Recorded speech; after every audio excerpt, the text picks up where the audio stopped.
Cinema ചിത്രീകരണത്തിനിടെ നടൻ വിനായകന് പരിക്കേറ്റു. തമിഴ്നാട്ടിലെ തിരുച്ചെന്തൂരിൽ ആട് 3 സിനിമയിലെ സംഘട്ടന രംഗങ്ങൾ ചിത്രീകരിക്കുന്നതിനിടെയാണ് നടന് പരിക്കേറ്റത്. തിയേറ്ററിൽ പരാജയമാകുകയും ഡിജിറ്റൽ റിലീസിൽ വൻ വിജയമാകുകയും ചെയ്ത മലയാള ചിത്രങ്ങൾ ഒരുപാടുണ്ട്. അത്തരത്തിലൊരു ചിത്രമാണ് മിഥുൻ മാനുവൽ തോമസ് സംവിധാനം ചെയ്ത കോമഡി ചിത്രമാണ്. ആടിലെ ഓരോ കഥാപാത്രത്തെയും മലയാളികൾ നെഞ്ചിലേറ്റിയതാണ്. ട്രോളുകളിലും മീമുകളിലുമെല്ലാം ആടിന്റെ ഒരു ഓളമാണ്. ആടിന് പിന്നാലെ ഇറങ്ങിയ ആട് 2 വൻ വിജയമായിരുന്നു. വിജയാഘോഷവേളയിലായിരുന്നു ചിത്രത്തിന്റെ 3ാം ഭാഗം പ്രഖ്യാപിച്ചത്. ഈ ചിത്രത്തിന്റെ ഷൂട്ടിംഗ് പുരോഗമിക്കുകയാണ്. സിനിമ അടുത്ത വർഷം മാർച്ച് 19 റിലീസ് ചെയ്യുമെന്നാണ് അണിയറ പ്രവർത്തകർ അറിയിച്ചിരിക്കുന്നത്. ഫ്രൈഡേ ഫിലിം ഹൗസിന്റെ ബാനറിൽ വിജയ് ബാബു ആണ് ചിത്രം നിർമ്മിക്കുന്നത്. മിഥുൻ മാനുവൽ തന്നെയാണ് ആട് 3യുടെ തിരക്കഥയും ഒരുക്കിയത്.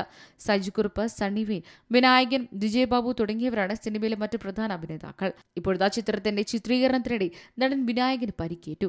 തമിഴ്നാട്ടിലെ തിരുച്ചെന്തൂരിൽ ആട് 3 സിനിമയിലെ സംഘടനാ രംഗങ്ങൾ ചിത്രീകരിക്കുന്നതിനിടെയാണ് നടന് പരിക്കേറ്റത്.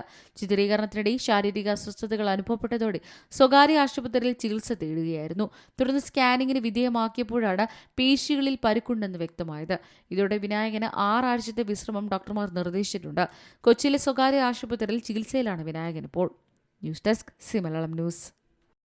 ഏറ്റവും പുതിയ വാർത്തകളും വിശേഷങ്ങളും വിരൽ തുമ്പിലറിയാൻ സി മലയാളം ന്യൂസ് എല്ലാ ഡിജിറ്റൽ പ്ലാറ്റ്ഫോമുകളിലും ലഭ്യം.